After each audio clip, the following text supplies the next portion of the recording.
Are we broadcasting to everyone now? All right, so welcome everybody to today's panel discussion.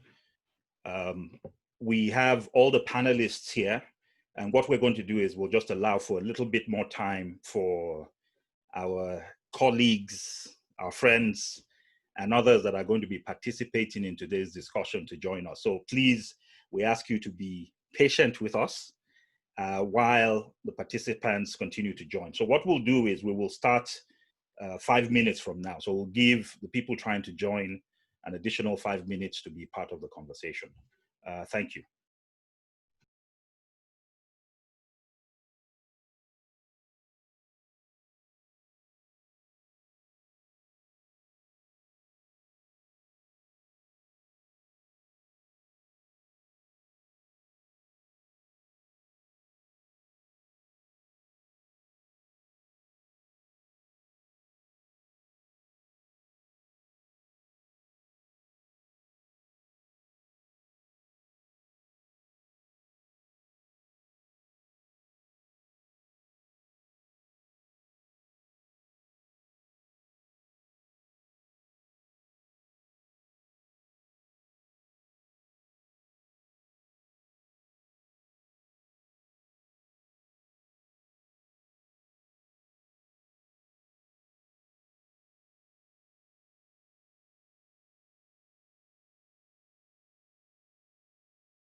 So for those who just joined again, we have all the panelists here. Thank you for joining us. What we're doing is we're just waiting for 5 minutes. So 5 minutes after the hour, we will start. We're just allowing the additional people who are looking to be part of the conversation to join us. So thanks again for taking part of your Sunday to be part of this conversation. Thank you. Talk to you soon.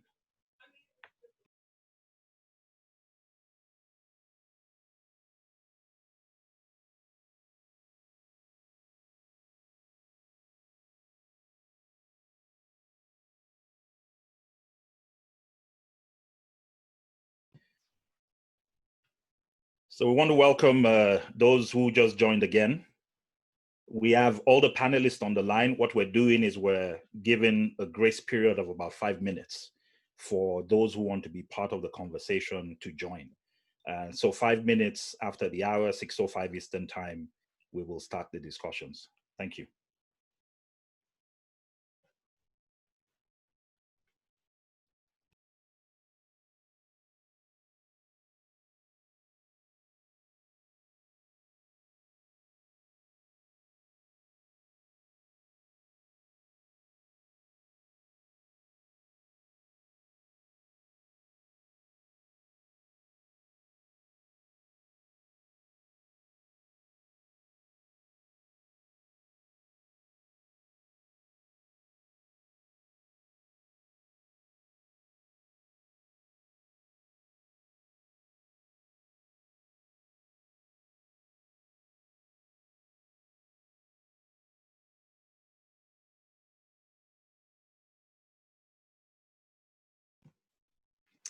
So we want to welcome those who just joined us.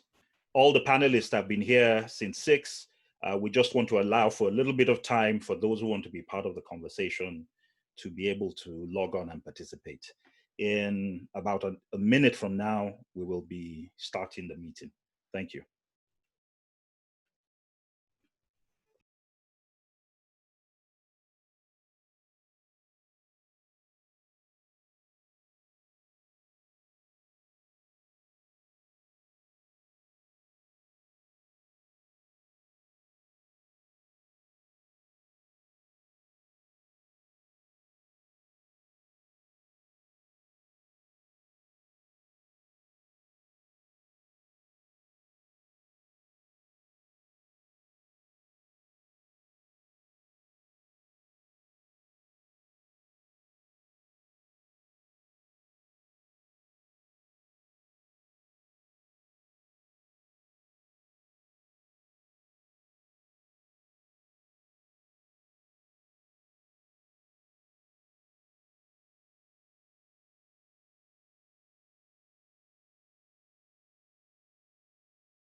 All right, everyone. Thank you very much for being a part of today's conversation.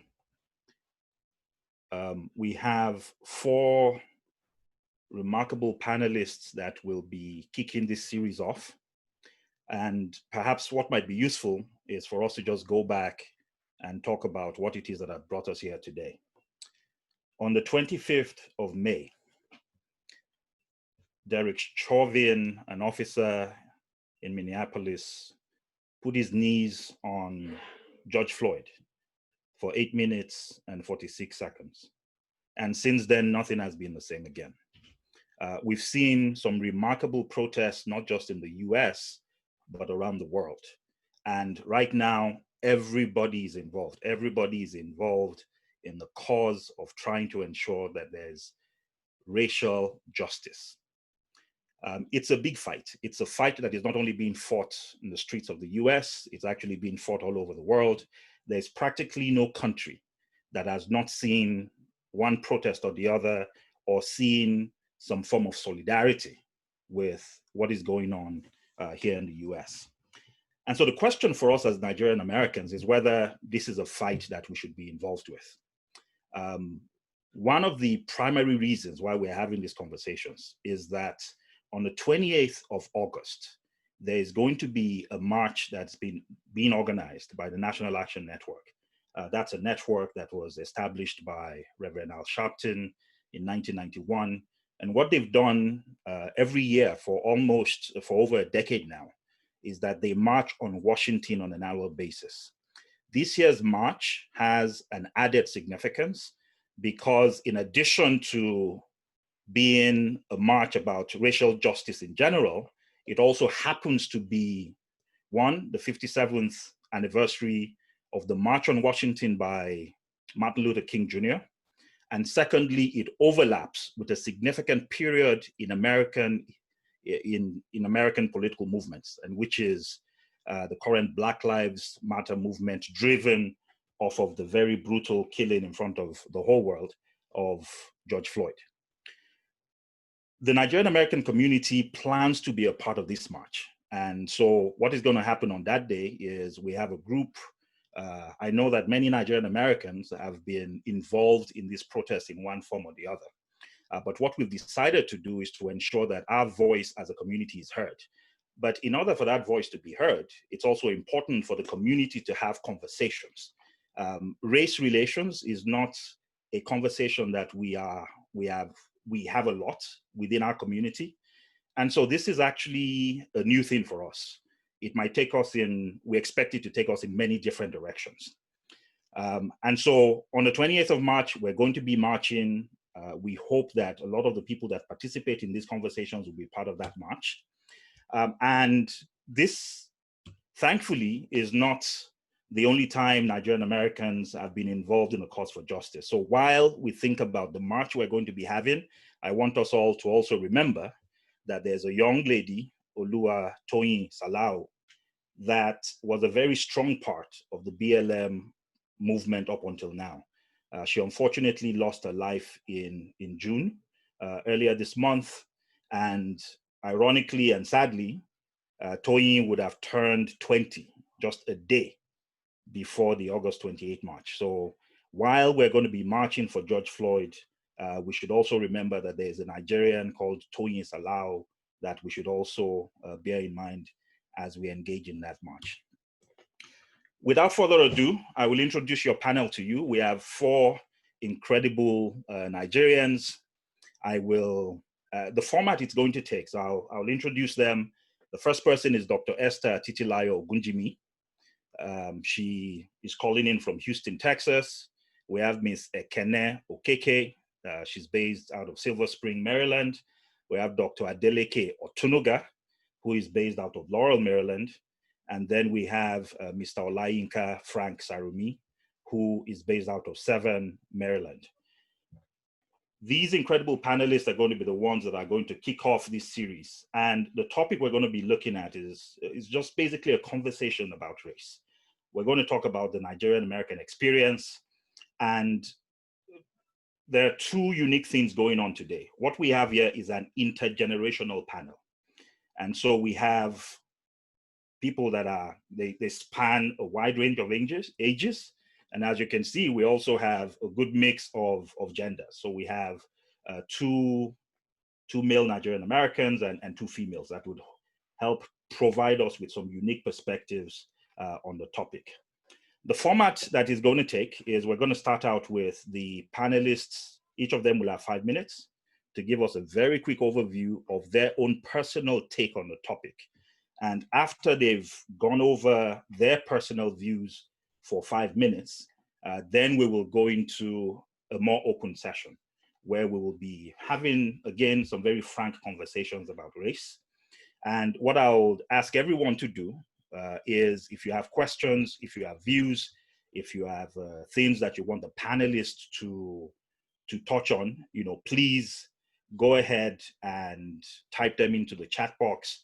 And I can assure you that at some point during today's conversation, we will get there. So without further ado, I will call on Mr. Sarumi to please, for the next 5 minutes, give us an overview of who you are and why this topic is something that is important for you. Mr. Sarumi.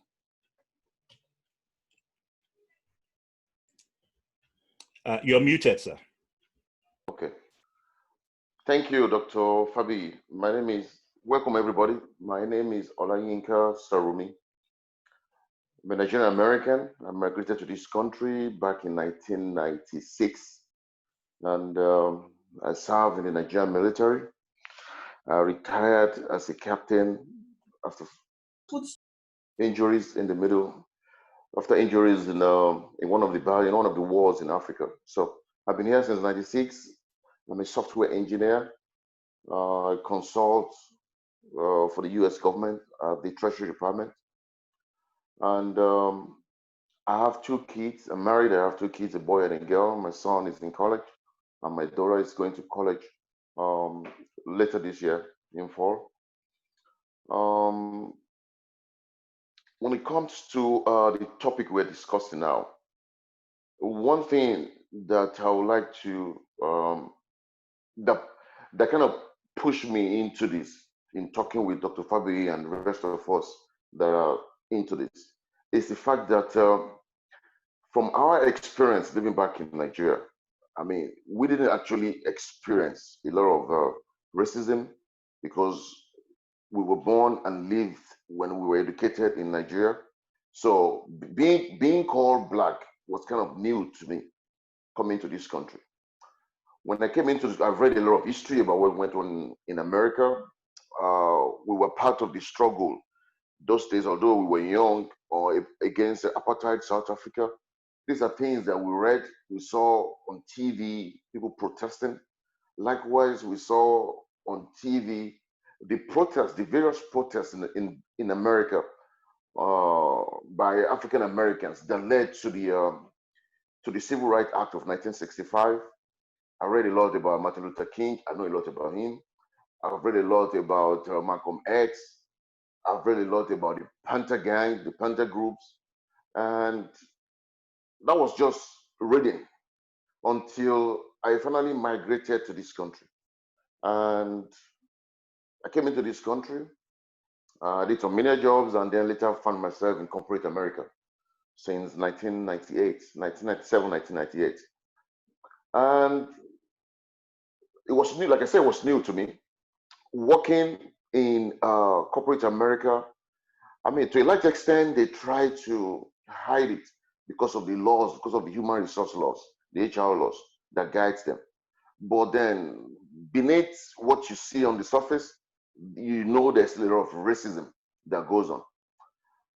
I'll give an example. I work for T. Rowe Price. T. Rowe Price is a mutual fund company, one of the biggest in Maryland. I worked for them from September 2002 to June 2005. I was the Enterprise Resource Planning Oracle DBA. That project, when I came into that project, they were just finishing the implementation of the project. So I took over the management of the whole system, the infrastructural part of it.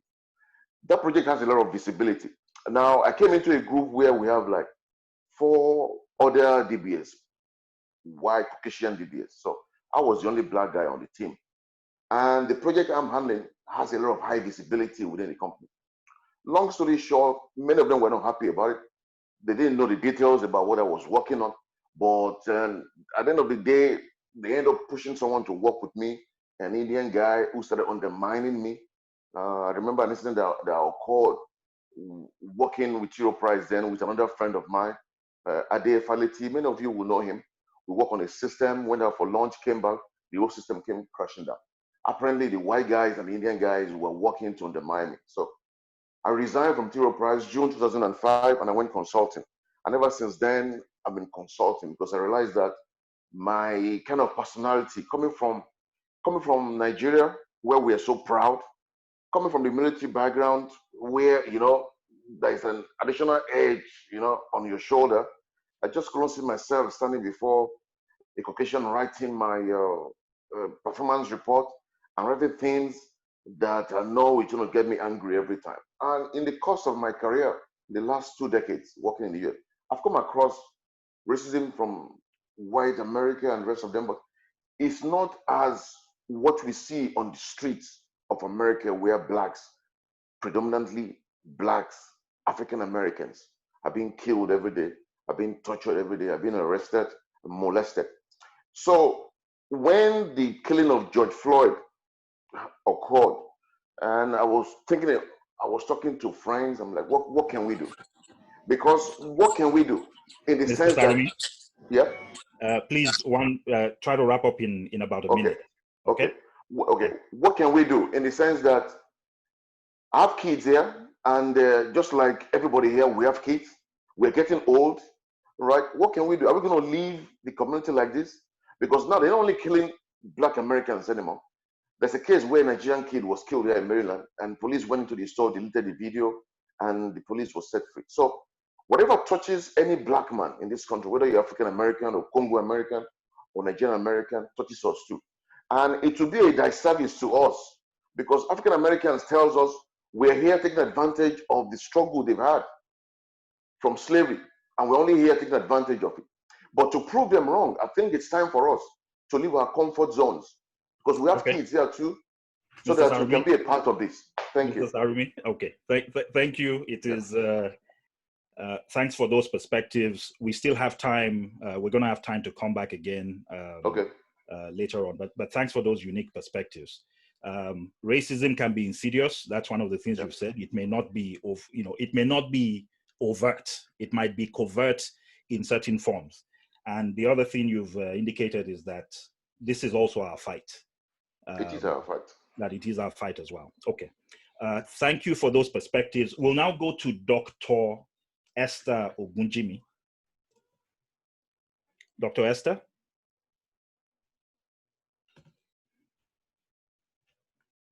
Or within the US or UK, you are welcome to this our panelist discussion. My name is Esther Ogunjimi, and I'm a professor. I'm an assistant professor at Prairie View A&M University. Prior to me becoming taking on teaching career, I was a trained social worker and a mental health counselor in the city of Houston. I have worked in various settings that included the hospitals and also in the community. In the course of my practice, I have experienced, or I have seen, the pains of the vulnerable. First of all, before I proceed to make further statements, I would like to make a disclaimer that whatever I am discussing on this platform is my own personal view. It is not the view of any of my employers, because I do have a lot of employers. I'm employed by 3 universities, and apart from me still trying to keep up with my clinical skill. So this is just my own view, and this is a view that I'm expressing within the community of Nigerian Americans, and also within the community of Black and African Americans. So as I was saying before, I have witnessed a lot of pain because of the virtue of my work. There is serious racism that, according to the previous panelists, it could be covert or it could be overt. The one that you see is the one that we say, oh, it's like the one that we see with George Floyd. A lot of them that you don't see. A lot of us have been through the experience of either discrimination or racism, whatever terminology we want to give it to. We want to give it. However, before we can really understand the present condition, even though it has not been, it is not a new occurrence. But I am glad for one thing, we as American Nigerians, we are beginning to understand that we need to join our voices with the voice of African Americans because, as the previous speaker have said, we are all impacted by whatever is going on with the Black Americans. We have to understand what is racism first. We have to be able to define it. We have to understand what actually led to racial tension between the mainstream America, which is popularly controlled by the white of this country, and other people of color, especially the Black. Dr. Esther, please, if you can wrap up in the next minute. Okay. So I'm going to leave it at that so that I don't take too much of your time. Let's continue with this discussion, but we really need to understand what is racism as we proceed with our discussion. Thank you. Thank you. Thank you very much, Dr. Ogunjimi, for your unique perspectives. And we will have time to come back and get the perspectives of all the other panelists again. The next person that I'll call is Miss Ekene Okeke. Miss Ekene. Hello, everyone. Hi, my name is Ekene. I'm in the healthcare field. So, I'm much younger, and my experience with this topic, we more Nigerians in my generation are more have been having this conversation more, I would say, than maybe our parents did. We are more, we have been more submerged into the American culture, so we are experiencing America differently, not so much differently, but a little bit differently than many of our parents did. And I think that it's important now more than ever that Nigerians join the conversation, and that we support our other Black brothers and sisters the very best way that we can. We are a very visible group, and we have had this stereotype for too long about us not speaking up, about us just being here and enjoying the benefits that everybody else has fought for and not doing so much with it. A lot of us have experiences with racism. I have had a friend who was killed, a Nigerian friend who was killed at the hands of a cop about 2 years ago. So, this is not something that we're new to, but, this time around something happened, coupled with the health crisis going on and the economic crisis going on. I think people just had enough. And I think we have also had enough. And this is very important this is a very important conversation. Thank you so much, Ekene, for your perspective. And I think, Ekene, your perspective is especially important because you represent a different generation. A lot of us are older Nigerians who came here for economic reasons. We came here purely for economic reasons. And, this is something that I would want the panel to talk about later, is whether the way we see racism and the way we engage with the law enforcement system here in this country, whether there's a difference between the way we first generation Nigerians experience that and how our children, the ones who were born here, the ones who have known nothing other than America, the ones who are not here as economic migrants, but are here because this is their country, the only country that they know. They're as much Nigerian as they are American. Whether we actually see America and experience America differently. We'll explore that further, but I think what Ekene has said is interesting because it starts putting us along a path to having a more open dialogue about how the different generations actually experience racism. To round out this initial 5-minute round for our panel is going to be Dr. Adeleke Otunuga. Dr. Otunuga, please, the floor is yours. Good evening, everyone. It's a pleasure to be part of this discussion this evening. My name is Adeleke Otunuga. I came into this country a few years ago, 20 years this year. I've practically been around. I've been, I was in the military. I also served in the paramilitary services, and I'm now a business owner.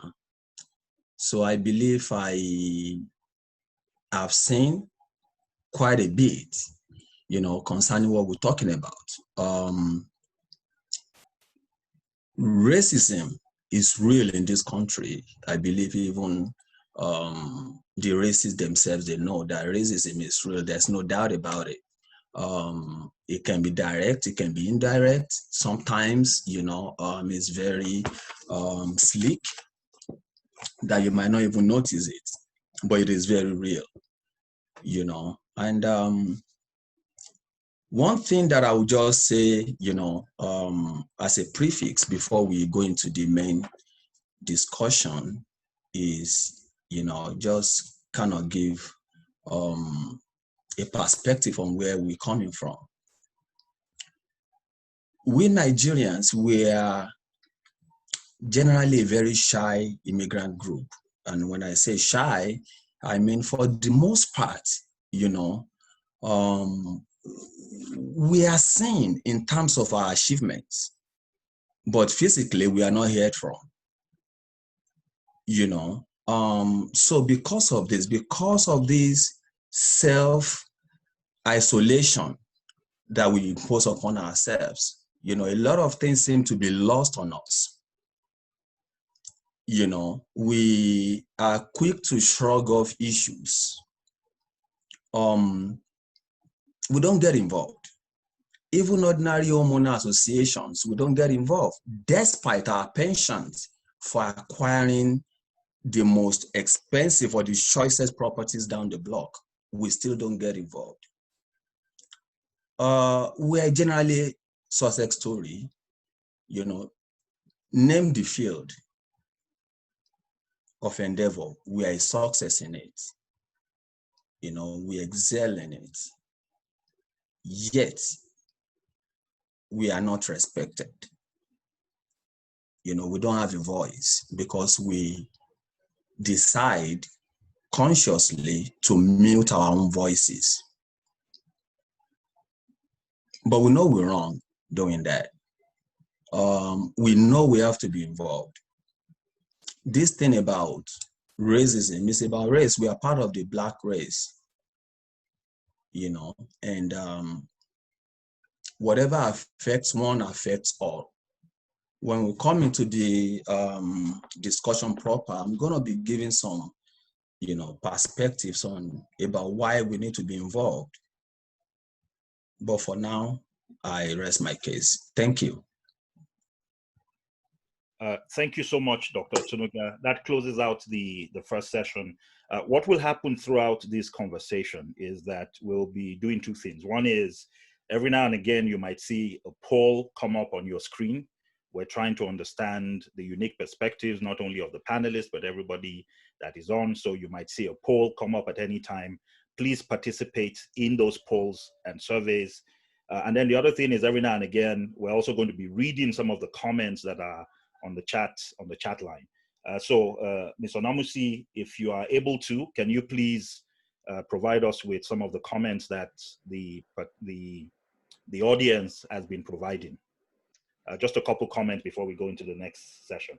Sure, thank you very much, because I think a lot of these comments will help fuel what we're going to talk about in the coming weeks.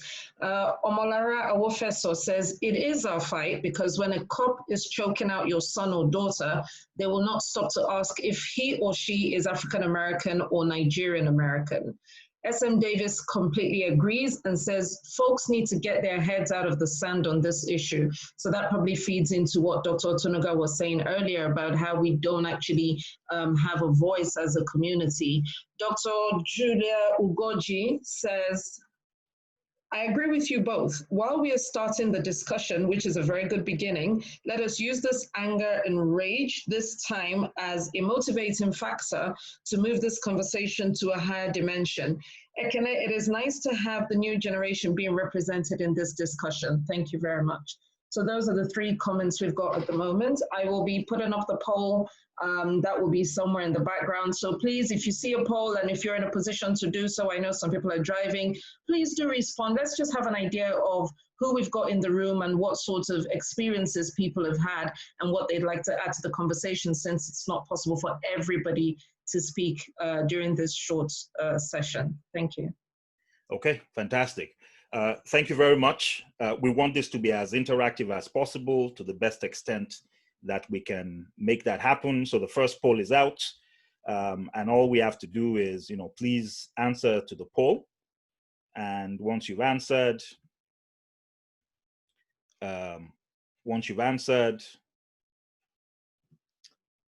you can then,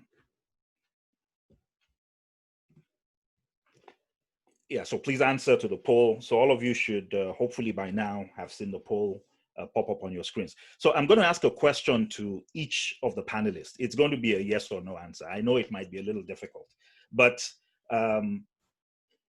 have you ever personally experienced racism? Mr. Sarumi? Yes. Mr. Dr. Otunuga? Yes. Ms. Ekene?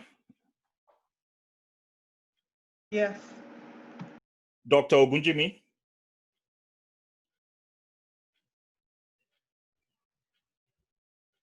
Dr. Ogunjimi? Yes. Okay, so that's interesting. So every single Nigerian American on this panel believes that they have directly experienced racism. I'll now ask you another question. What was it about the George Floyd? This is not the first person that was killed, right? There was Michael Brown, there was Trayvon Martin, there was Eric Garner. Why George Floyd? Why did this particular death resonate for you as a person? We're going to start with Ekene. Ms. Ekene, why did this resonate for you as a person? I believe that it was because of the period that we currently are in. A lot had been going on, as you all know, we're in a pandemic. A lot of people were dying, mostly a lot of Black people. It was affecting us the most. And then a lot of people were losing their jobs as well. And then a lot of jobs that were considered essential are jobs that are held by a lot of Black and minority people.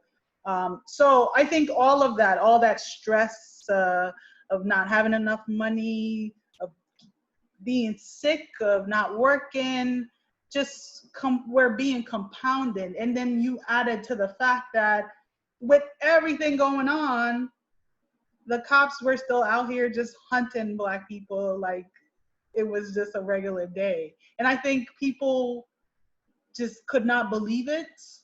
And then people had the time to react to it. You know, usually people would go to work, like, forget about it. But no, people had the time. People have been at home.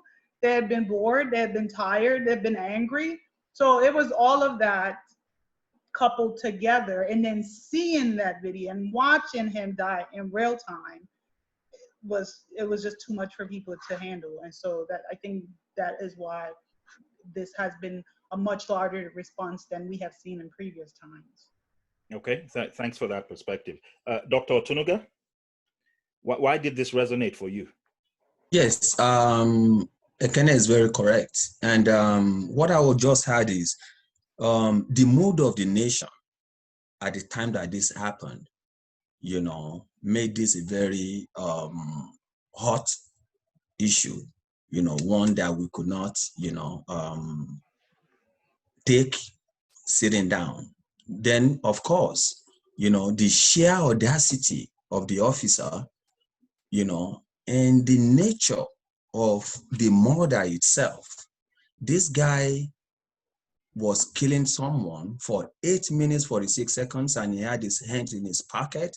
There were people around urging him, you know, to check his pulse, to get off his neck, you killing him, and he was totally oblivious to all these pleas. You know, there's no one that will watch that video. You see, it's one thing for there to be, you know, a scuffle between an officer and the victim, and then they shoot him and he's dead. But this one seems so deliberately, you know,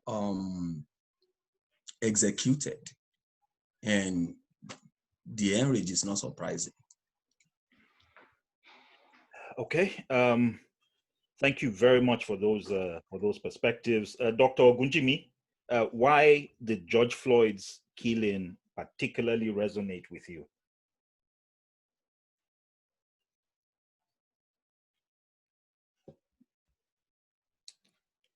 Dr. Ogunjimi still with us? I think you're muted, man. Okay. You're still muted. Okay, now we're hearing you now. Okay. You can start. I said, like the previous speakers have rightly stated, I think it has to do with the mood of the country and the fact that everyone all over the world watched that policeman with his knee on a human being for more than 8 minutes. So even if you are going to kill a goat, you don't stand on a goat that's long to kill that goat. So it was something that resonated with everyone, both black, white, yellow, brown, across the world. And that was the reason why it made a difference. Before now, Black community have always been struggled. They have been in struggle for over 500 years to be freed and to be regarded as, you know, equal human being as the other race. However, it's always been like, you know, that is what we transitioned from slavery to systemic, you know, institutional racism. But that video actually opened the can of worms for everybody that has never really been paying attention to the pain of the Black community, to see what exactly they have been talking about for the past 500 years. Thank you very much for that perspective. Mr. Sarumi, just to round out that session, what resonated for you about the George Floyd killing? Yeah, thank you, Dr. Fabi. So many things have happened in this country, like killings. We've seen a lot of killings, blacks, over and over again. But on this particular one, 2 or 3 things touched me, why I just felt enough is enough. One, kneeling on the neck, just like the previous speakers have described, putting his hands in his pocket, looking into the camera, like, yeah, we own the world, white supremacy. That did not do it for me. It did it, but what did it for me was when George Floyd was actually calling on his mama. That was it for me. When a 46-year-old man was begging for his life, and to the point, started calling on his mama, who is late.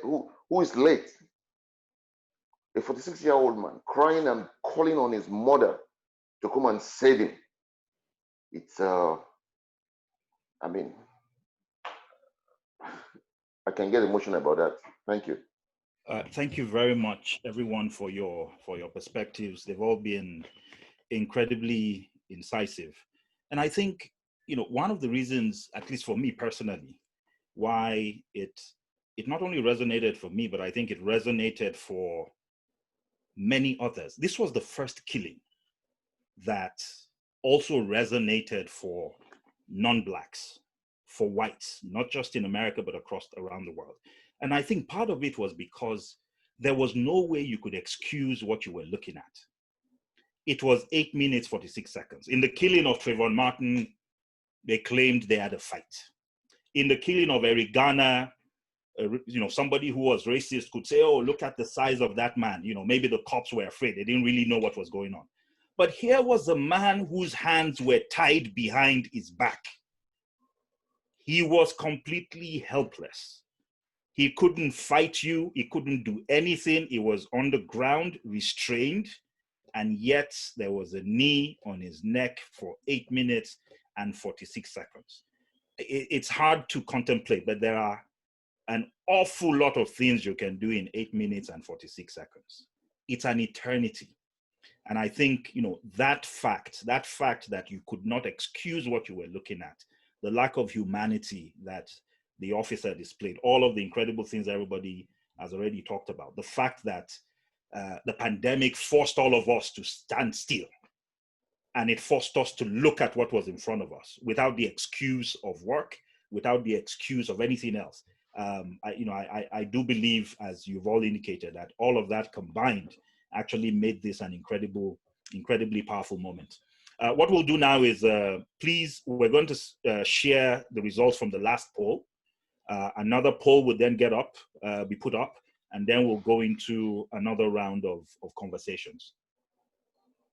So can you share the results of the last poll with us, please? Okay, so I shared it as soon as the poll was done. We had 18 responses, with over 83 people stating yes to having experienced overt racism. 83%. Yes.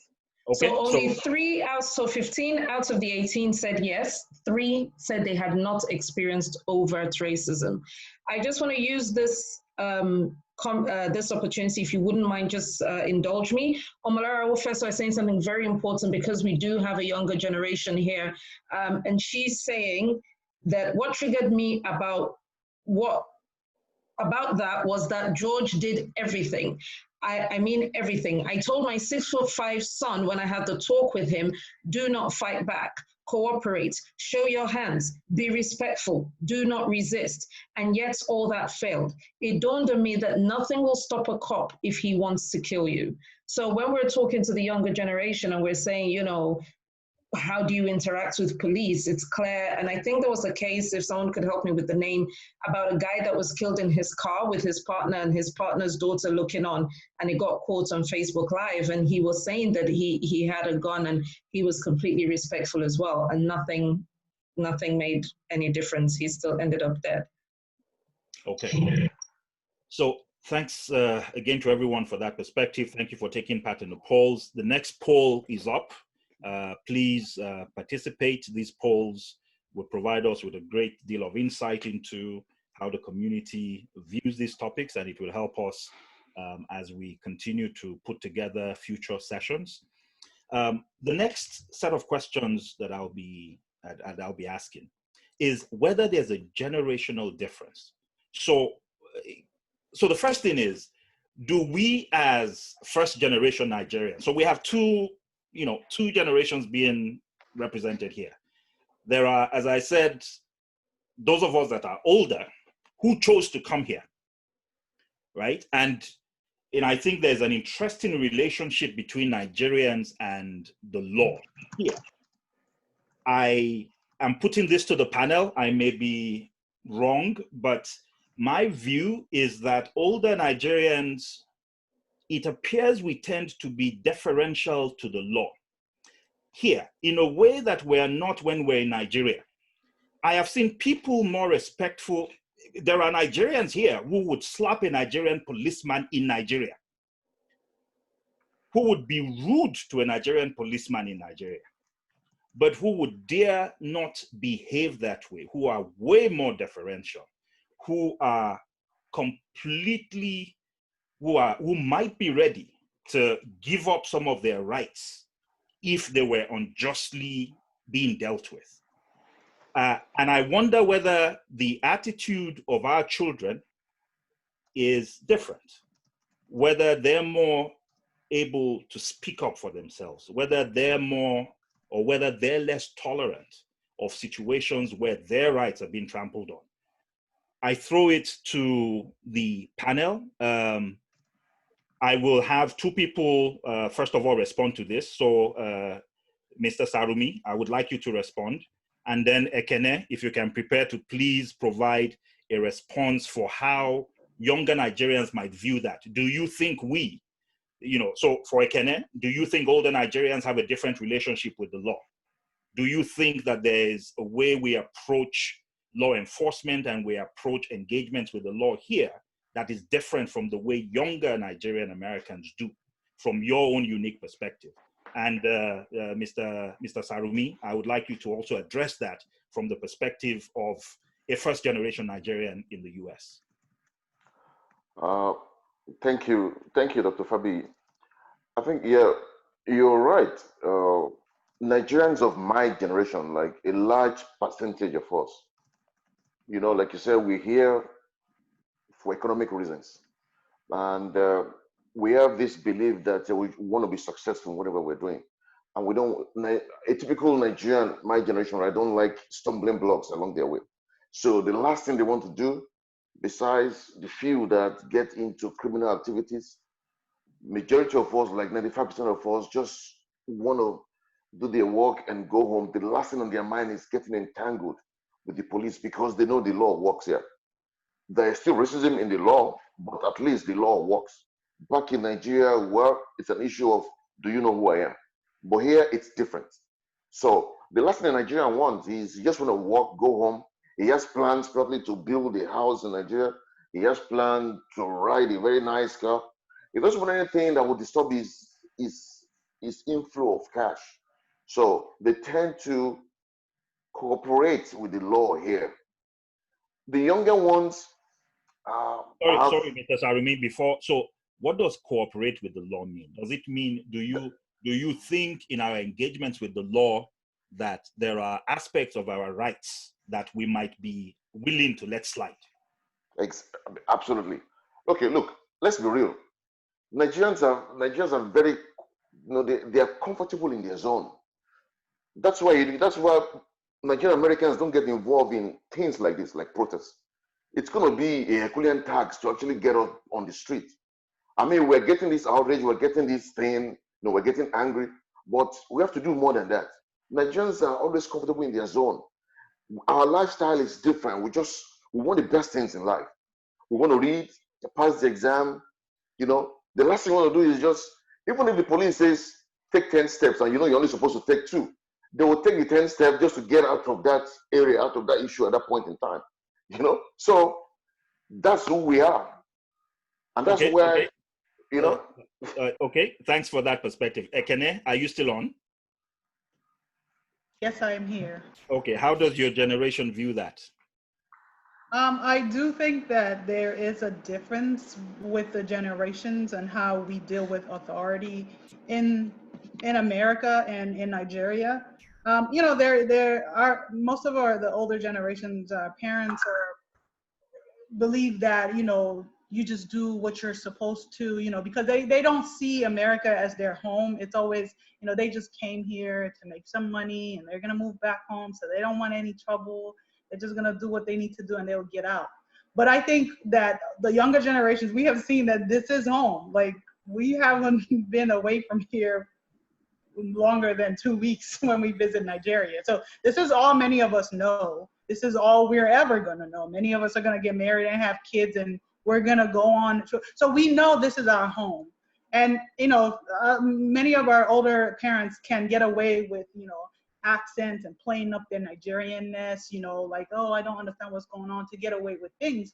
But for many of the younger kids, they can't do that. They can't play up their Nigerianness like that to, and they have started to understand that the ways that our parents explain things to us don't always work out like that.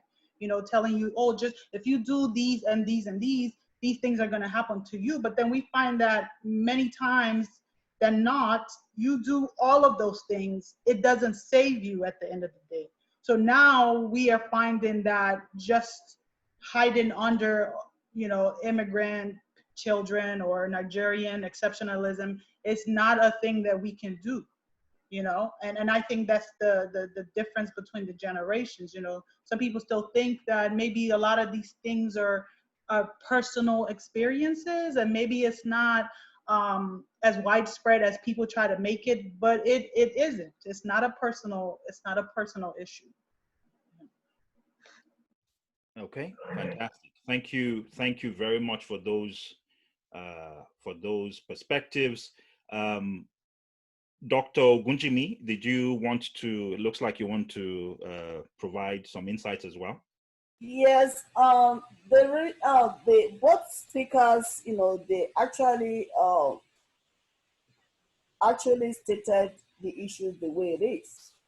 So when we go to the poll that we just had now, where it was asked, do Nigerian Americans have the same experience as the Black, Americans? That statement that, most of, the previous speakers have said, we say it all. I would say we do not have the same experience. When you are stopped as a Nigerian American, from your accent, most of the time that policeman know that you are not Black American. So there is a possibility for you to just be given the ticket and just go away. However, when a typical Black person is stopped, the story is different. As soon as they hear the accent, the way they talk.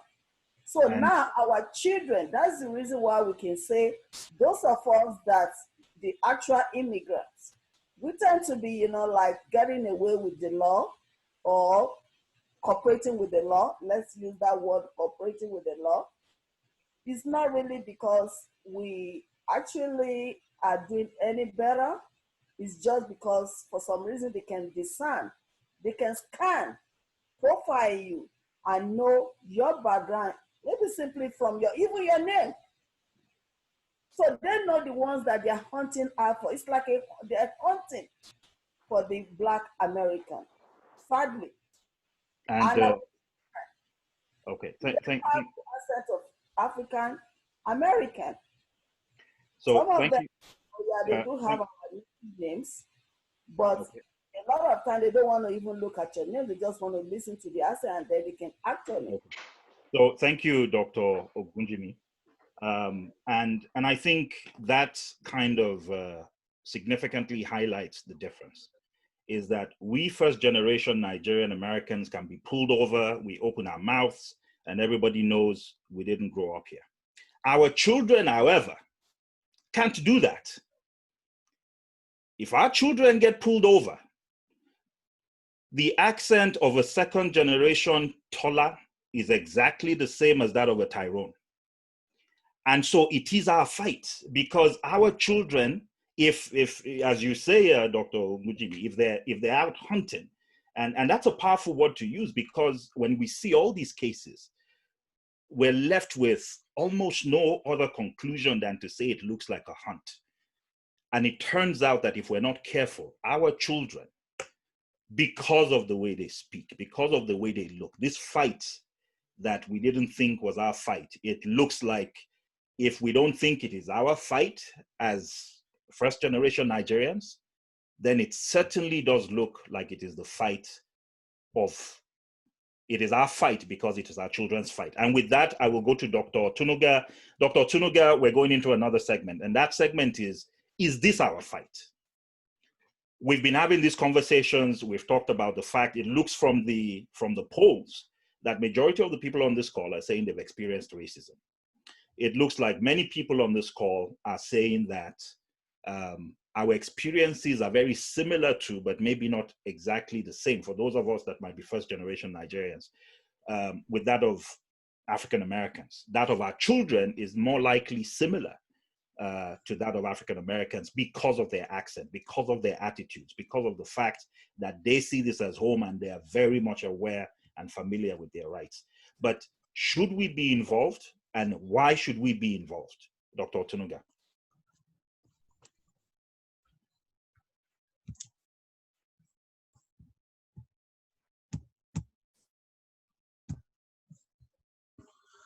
Okay, so sorry about that. Yeah, we must get involved. You know, I believe this is a no-brainer. And I will lay some historical perspectives for this. First, how many minutes do I have to answer this?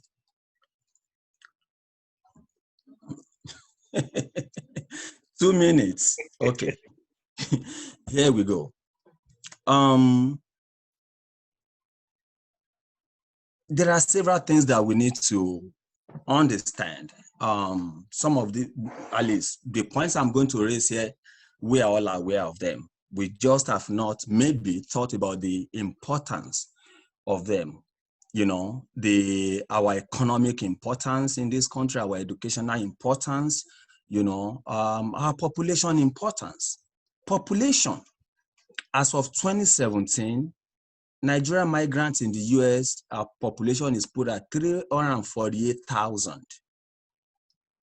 Now, these 348,000 of us, you know, an average of us, an average African migrant, I'm going to economic now, earns $68,658 and a median household income, which is above the national average.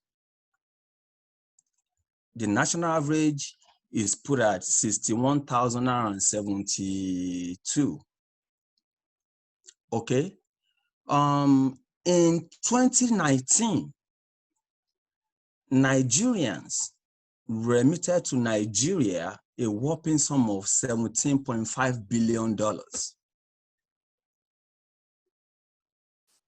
An average Nigerian, you know, this is as at 2018, an average Nigerian, you know, who is over 25 years old, has a graduate degree. 61% of them has a graduate degree. Why am I bringing all of this up? Some people made it possible for us to have this level playing field, you know, upon which we can favorably compete with our white counterparts. Some people sacrificed, they gave their all, they lost families, they suffered indignities of plunder, of rape, you know, of slavery. Even after slavery was abolished, some people paid the price. They walked the streets at the expense of their lives and the liberty and safety of their families to get us where we are. Here we are competing with the same jobs with whites in a country where you can't even use the same toilets with them, in a country where you can't even ride the same bus, in a country where you dare not attempt to acquire property or to rent a property in the same place that is deemed as white neighborhoods. Here we are competing neck to neck and earning more than the average of this country and getting more educated than an average American in this country. So it's a fight. Again, one more point. I have a couple of points I'll raise, but one more point because I only have 2 minutes. The African continent is the home of Blacks. I don't care the mode of their transportation to this country. Every Black anywhere in the world as its source is our source in Africa.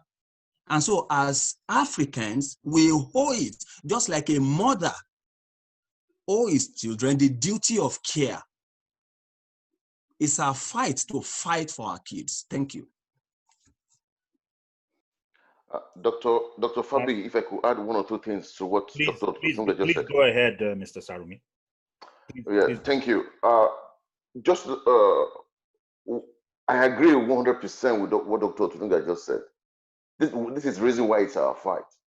When African Americans were on the street fighting for civil rights acts, the I Have a Dream speech, the March on Washington in 1963, we were not here. African Americans will tell us now that we're here taking advantage of what they fought for. We're here making this money. We're here having these illustrious careers. Although many of us were educated from Nigeria, but without what these guys fought for, without what African Americans, the foundation they laid for us, we wouldn't have been able to enter any corporate office in this country, if not for what they did for Civil Rights Acts. Now, post Civil Rights Acts, there's still racism. There's Black Lives Matter movement now. Are we going to sit on our hands when we have kids here that are going to corporate America? Are we going to sit in our comfort homes and say, well, it's the fight of African Americans? No, it's wrong. Every Nigerian ought to be on the streets, right? Carrying a placard to show, because 10 years from now, when African Americans ask our kids, where were your parents when we were fighting for Black Lives Matter? What are they going to tell their friends? We have to be there. Thank you. So it's our fight. Thank you very much. I would certainly love to get Ekene. I would love to get your perspective on this from your generation's perspective. Is it your fight, and is it your parents' fight? It is most definitely our fight. It is our parents' fights. You know, too many times, you know, our parents' generation, you know, they thought, oh, we would just come here, or they had some stereotypes. I'm sorry, you know, my thoughts are all over the place. You can be real, please. Ekene, you be real. Just put it out there. Heard a lot of stereotypes against, you know, however, some anti-Black thoughts or anti-Black beliefs about African Americans. You know, oh, they're lazy, or they're this, or they don't know how to take advantage. But we have to remember that us, the Nigerians who have been able to migrate to other countries, the UK, Australia, United States, and wherever else in Europe, many of us are some of the brightest of our population, right? So many of us were the privileged few who were able to escape whatever it is that was going on in Nigeria at the time. With African Americans though, and you know, the same with the Asian Americans, you know, they like to, oh, Asians are, but it was the best of the best that were allowed into America. You know, America was handpicking people at one point. But when it came to African Americans, I mean, you know, we know how they came here. It was slavery. So they just needed people who could work. So to compare everyone, you know, and I read a quote yesterday that said, too many times we judge ourselves by the worst of we judge ourselves by the worst in our communities and everybody else by the best of their communities, you know. So we compare our best of Nigerians here in America with all of African Americans and say, oh, look at us, we're doing so much better than them. But we forget that we have a whole continent, a whole country back home where people are just basic, excuse my language. So it is definitely our fight, because they, even with everything, with the way the world looks at them and the way everyone judges a lot of African American people, they continue to fight. You know, I remember taking an African American history class, and you know, every step of the way, there was no time African Americans were not fighting. There was no period in history that they didn't fight. You know, they would die and they will keep fighting. You know, and that's one thing, you know, that's a culture we don't have as Nigerians. So I think it is our fight because we have come here. We continue to enjoy the benefits of their labor, and so it is only fair that we join in on the fight. And also, you know, one of my pointed out here, we have to remember that one of the founders of the Black Lives Matter organization is a Nigerian woman. So a lot of younger Nigerians have already been a part of this fight. You know, we thankfully, you know, we were able to divest or get away in our thinking from the way our parents raised us or the way they taught us to think. You know, we caught on sooner than later that we are Black. It doesn't matter, you know, no one, like someone pointed out, no one's gonna stop you and say, oh, what kind of Black are you? No, it's Black across the board. And so my generation, I'm happy to say, we're already in the fight. You know, I was telling someone that there was already a protest that happened that younger Nigerians put together in California, and Nigerians showed up, and we see Toyin, you know, I watched her video. She was there leading protests, you know, at 19 years old.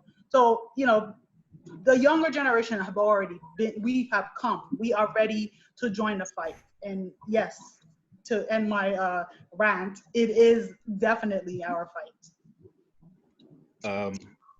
Doctor, thank you very much. Dr. Ogunjimi, did you want to add anything to that conversation? Well, I think the previous speakers have already said everything. Maybe after this poll, we may,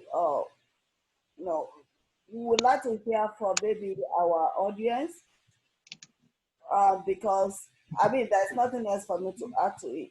You know, our own generation, our own generation is quite different from our children's generation. And if I may share a personal experience, my son turned 23 on Friday, and he called me from school, from his campus, and said, Mom, I'm gonna go to the gun range. I freaked out. I said, gun range? Where are you gonna go to the gun range? Oh, I want to go and learn how to shoot. I said, what? I hope you're not planning to buy a gun. Well, the boy just said, well, I don't know what you're talking about, Mom. That's what I want to do for my birthday. So when he came back home, we go take that. I said, why did you want to do that? That's against our culture. We don't buy guns. We don't mess with guns. We don't own guns. If you see what this boy is telling me, you know what? I could not say anything any further. And that is what Ms. Ekene have just said. The way they are thinking is quite different. He is telling me, Mom, I'm a Black American. They are coming for us. We got to be prepared. I mean, look at that kind of thinking. So what we thought, we believe, the first generation immigrants, we believe, oh, let's just grow by our own, business. Let the law abide in. If the police stop us, we just say, yes, sir, okay, sir. And immediately the police hear our accent, and they let us go. But that is not going to be the experience of our children, because they are by racial. I mean, they are by, by cultural. Right.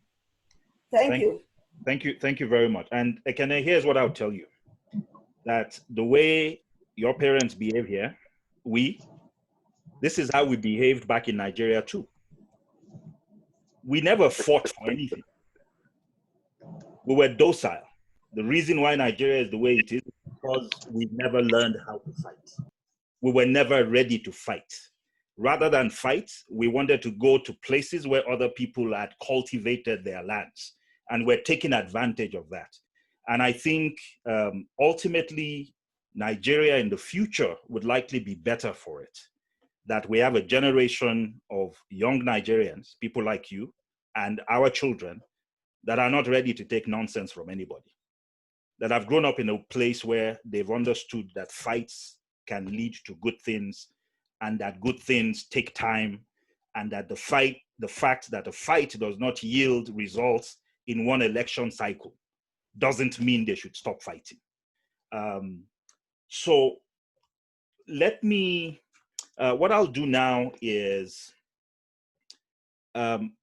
Rachel, are there any additional comments? So the result of the last poll, you want to share that? So the results of the last poll where we said, so I'm just going to share that again. Do you think Nigerian Americans could do more to further the cause of racial equality? We had 22 people respond and only one person said no.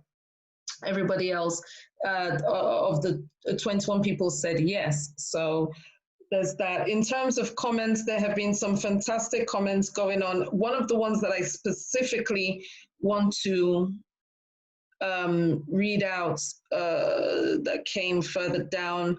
I'm so sorry, I'm having to, the comments are coming in thick and fast, but somebody said, we need to know, hold on, I think I copied it somewhere, but made a comment, Oyekumi Fakole said, we also need to stand with them so that we can learn what it takes to achieve change for a better Nigeria. So this is what Dr. Malcolm is saying along the lines of, we've never had to fight for anything, so maybe this is how we learn.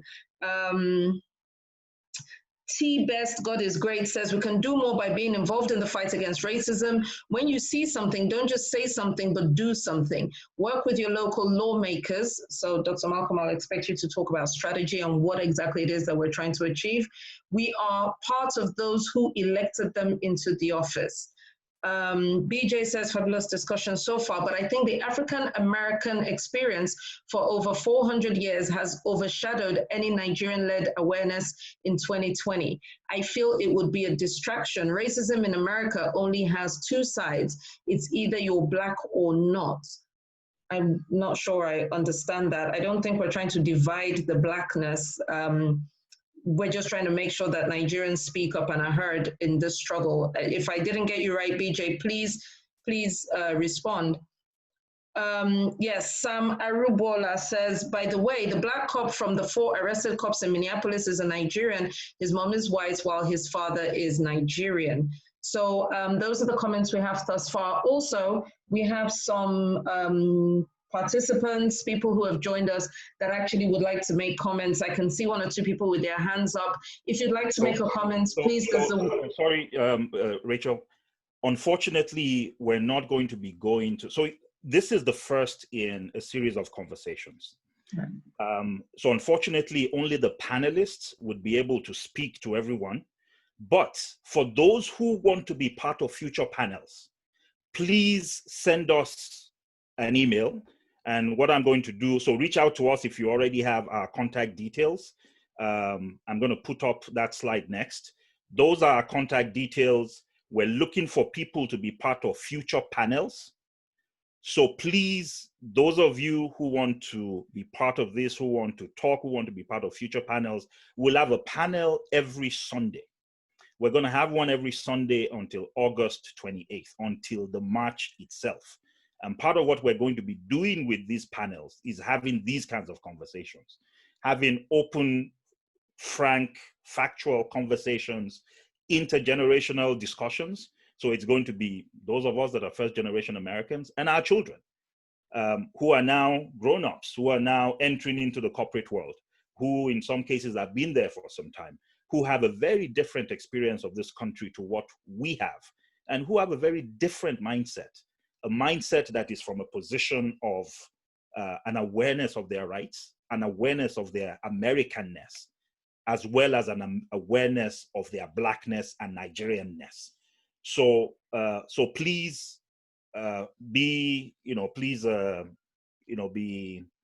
patient with us, because there's no way we're going to be able to go to everyone that wants to make a contribution. But you can have an opportunity to actually be part of future panels. Anybody with comments, please post those comments in the comment boxes. We'll read them out. And if you are, so I'll go again over why we're doing this.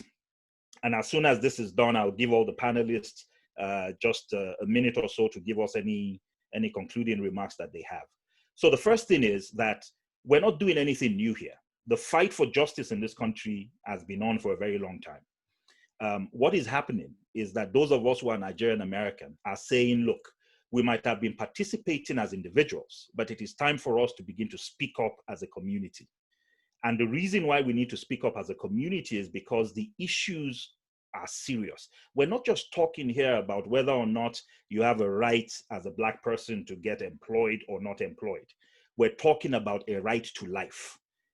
Does a cop have the right to pull you over, put his knee on your neck and kill you, and nothing will happen? And if it can happen to George Floyd, you bet it can happen to Tola somebody, or Ugo somebody, or Shehu somebody, right? It can happen to any of us. And if those of us who are first generation Nigerians think that, oh, by the time we open our mouths, they'll know that we're African immigrants and they'll move on to something else, guess what? Our children are not going to be that lucky, because it doesn't matter what their name is. I'm not sure anybody asked for George Floyd's name before they put a knee on his neck. So it's our fight as well. So what we're going to be doing is on August 28th, we're going to be going with what we hope is a powerful Nigerian American presence at that march. We're going to be marching for justice. We want to make sure Nigerian Americans are involved. And as we continue to mobilize towards that, we're going to have these sessions where we'll continue to have these conversations and generate awareness. So please, there are some links here. Go to those links, register to march. We've created a form. Please go to that form and register so we know that you're going to be part of the process. If you want to participate in these conversations, send us an email at nig-am-march@weagain.org.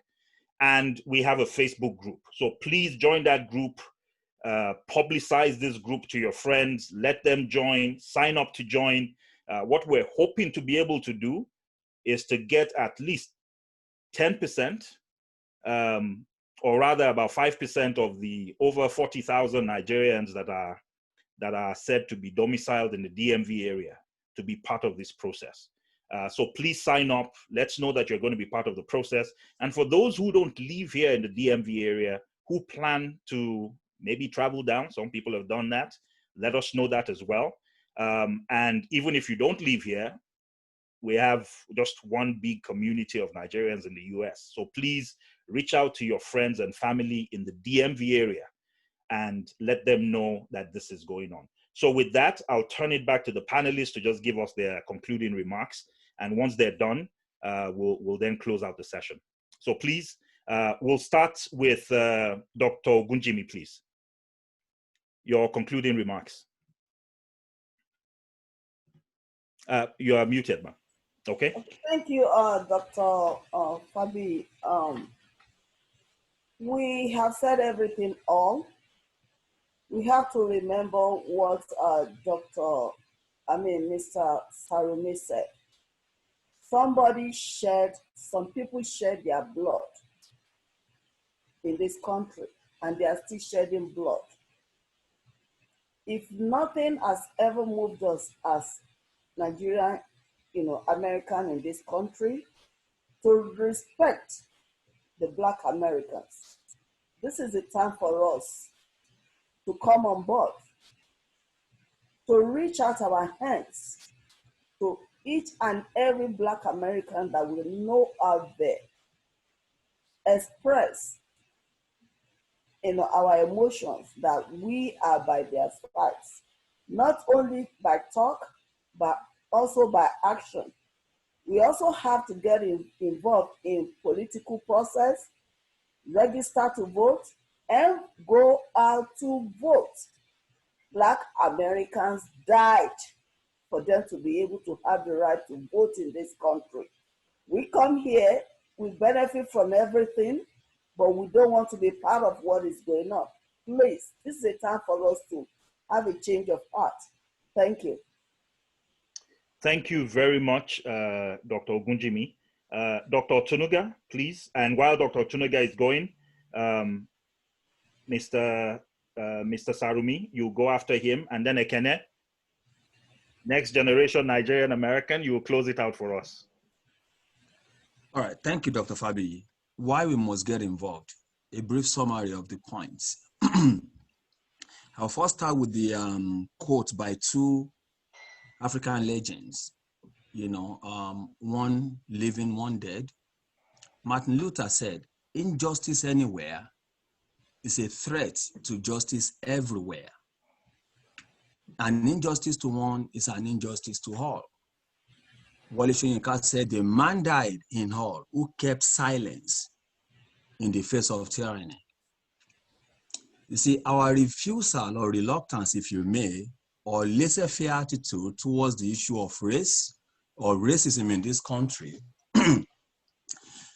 is a sacrilege, a dishonor of the service and the sacrifice of those who paved the way for us to be in our comfort zone, like Mr. Sarumi called it.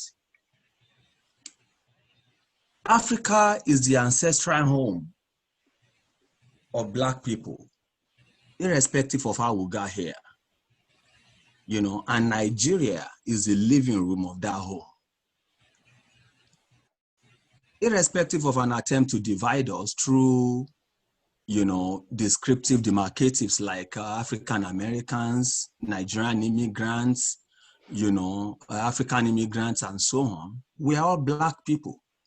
And an average racist person sees the color of the skin first and foremost.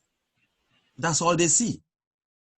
Most of the time, you don't even have the opportunity to open your mouth for them to know that you came in through a plane and not through a ship. And the funny thing is, you know, just reflecting on the points that were made about, there was a question about whether we have the same experiences or not. I would say experiences are the same, only perspectives are different. Don't forget that racism is only a part of the broader social problem of prejudice, you know, and discrimination. So there are so many ways that you can be discriminated against. Our collective peace as a Black people is directly or indirectly, however we may look at it, tied to the peace of the world. Racism is a threat to world peace and social order. Now, earlier I spoke about the achievements, you know, of how we have an above average, you know, scorecard for Nigerian Americans in the US. And I did say that, you know, some people fought for us to have, you know, for us to have that level playing field.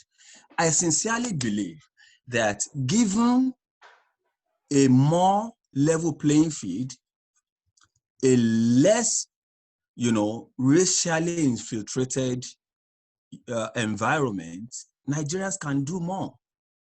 So when we are fighting this fight, we're actually fighting for ourselves without knowing it. Thank you. Thank you very much, Mr. Sarumi. Thank you. Thank you, Dr. Fabi. Thank you, Dr. Ogunjimi, Dr. Otunuga, and Ms. Ekene. Thank you so much for being a part of this. This is our fight.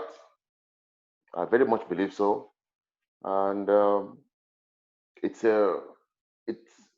going to be continuous. Like the question that was posed earlier on in the poll, that can Nigerian Americans do more? Yeah, it's not only by protest. I guess after this protest, we have to do this protest first. I hope everybody will come out for this protest, just so that our presence in this country can be felt. It's not just enough that, when you talk about statistics, among every tribe in America, Nigerians have the highest level of PhD holders, highest rate of master's degree holders, blah, blah, blah. Yeah, that's good to hear. But without people fighting for us, that PhD will be in your pocket in Nigeria. Without people fighting for us for civil rights acts in the 60s, in the 30s, in the 19th century, we'll still be in Nigeria struggling to get a job with the way things are run over there. So this fight is a fight for us and for our kids, because if America is not working well, where are we going to go? Australia? Or are we going to go to where? To Canada? Or where are we going to go? Go to China? How many of us can speak Mandarin? And like this man said, like I said, it's a work in progress. We cannot just stop by this protest, just like Dr. Ogunjimi said, that we have to take part in other things like politics, being a part, presenting Nigerians too, right, to vie for political offices in this country, because this is our home. So what I'm trying to say is that we have to come out as a group. People have to see us. See them must see that, wait a minute, there are a group of people there. Who are they? They're Nigerians. MSM was okay, there are a group of people here, they are so massive. Who are they? They are Nigerians. We're not saying we cannot go individually, but we'll just be faces in the crowd. But once we go together, it's going to be for the records, and it's going to be for the future of our children.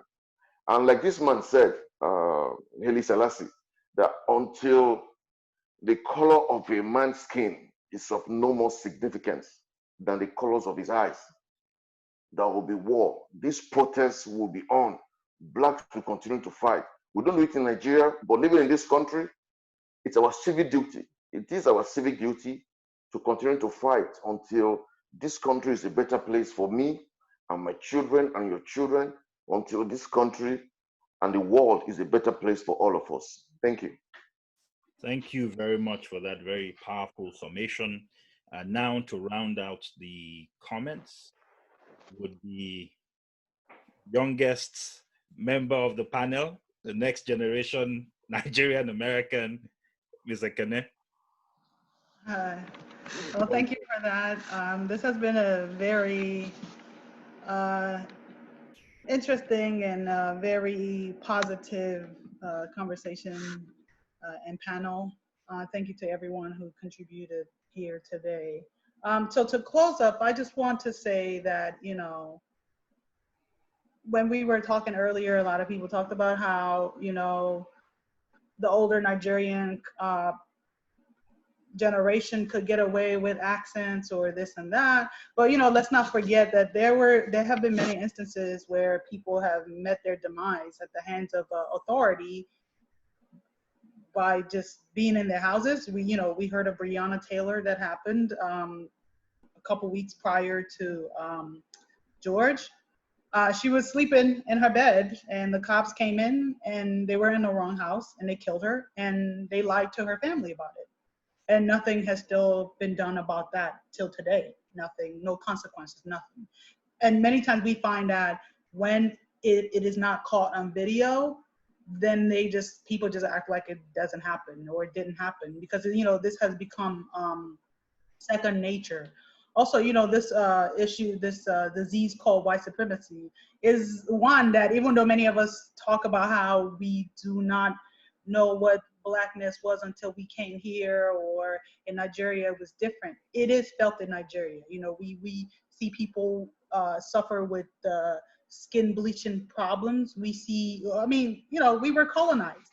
We still speak the language of the people who colonized us. We worship their religions. We practice their religions. We use the currency that they gave to us and things like that. So these things has continued to affect every Black culture that exists everywhere. So it is every single one of our fights. I just found out the other day that there were Black people in Iran, and they too were like, okay, we're tired of sitting here and we're gonna fight. So this is every Black issue. And like someone said, you want to go far, you go alone, I believe. And then if you want to, I forget how the saying goes, but basically, you want to go in a group if you want to last long.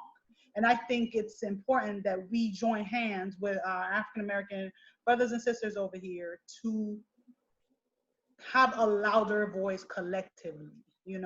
We always thought that, oh, if I just do what I was supposed to do, and if I just get this degree and that degree, it'll be good enough for me, and everybody would respect me. And we find that that's not, and you're only as good as your weakest link. And we should not define ourselves by the degrees that we have or the money that we make, because a homeless Black person deserves as much right as a Black person with PhD. So we are fighting for all Black people, and we're fighting for gay Black people and trans Black people and everybody in between. It's not just the good looking ones that we like to present. It's The bad ones, just the good ones, is everybody far and in between.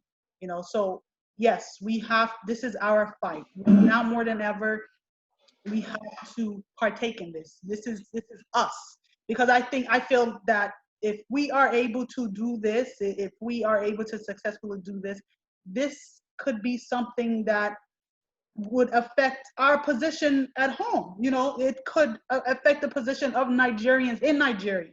We know that that's another place where police is, you know, the systems there are just as bad, if not worse, as the systems over here. You know, so in conclusion, I am happy that we are having this conversation, and I am happy that now we Nigerians are seeming to be more on the same page about these things. Because I think maybe 10 years ago, some people would have been like, why are we even doing this? Just go to school, you know. So I'm glad to see this, and I think this is a good first step, and I cannot wait to see how far this would go. Thank you very much for the opportunity.